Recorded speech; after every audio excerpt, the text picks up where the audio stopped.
Paravur MLA. VD. Satheesan പ്രളയത്തിൽ വീട് നഷ്ടപ്പെട്ടവർക്ക് പുനർജനി പദ്ധതിയിൽപ്പെടുത്തി ഫ്ളാറ്റ് നിർമ്മിച്ചു നൽകാമെന്ന് പറഞ്ഞ് വഞ്ചിച്ചുവെന്നാരോപിച്ച് ഡിവൈഎഫ്ഐ പ്രവർത്തകർ മോർണിംഗ് വാക്ക് നടത്തി. ഫ്ളാറ്റ് നിർമ്മിക്കാൻ സ്പോൺസറിംഗായി ലഭിച്ച 12 സെന്റ് സ്ഥലത്ത് 2019 കല്ലിടുകയും ലണ്ടനിൽ പോയി പണപ്പിരിവ് നടത്തുകയും ചെയ്തു. ഫ്ളാറ്റ് നിർമ്മാണത്തിന് ഒന്നും ചെയ്തില്ലെന്ന് മാത്രമല്ല, പിരിച്ച പണത്തിന് യാതൊരു കണക്കുമില്ല. ഈ സാഹചര്യത്തിൽ നുണകൾ പ്രചരിപ്പിച്ചുകൊണ്ടിരിക്കുന്ന പ്രതിപക്ഷ നേതാവിന്റെ പ്രവർത്തികൾ തുറന്നു കാണിക്കാനാണെന്ന് പറഞ്ഞായിരുന്നു ഡിവൈഎഫ്ഐ മോർണിംഗ് വാക്ക് നടത്തിയത്. ഈ കബളിപ്പിക്കൽ നിർത്തണം.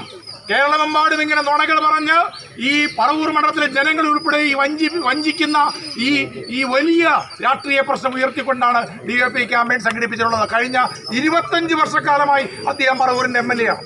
ഇന്നലെ അദ്ദേഹം മണ്ഡലത്തിലൊരു വലിയ ബ്രോഷർ ഇറക്കിയിട്ടുണ്ട്. അതിൽ പറയുന്നത് AI ചിത്രം, താലൂക്ക് ആശുപത്രിയുടെ AI ചിത്രം. എല്ലാവരും അത്ഭുതപ്പെട്ട് നിൽക്കുകയാണ്. പറവൂരിലെ താലൂക്ക് ആശുപത്രി അങ്ങേയറ്റം ശോചനീയാവസ്ഥയിലാണ്. അവിടെ ഒരു AI ചിത്രം കൊടുത്തിരിക്കുകയാണ്.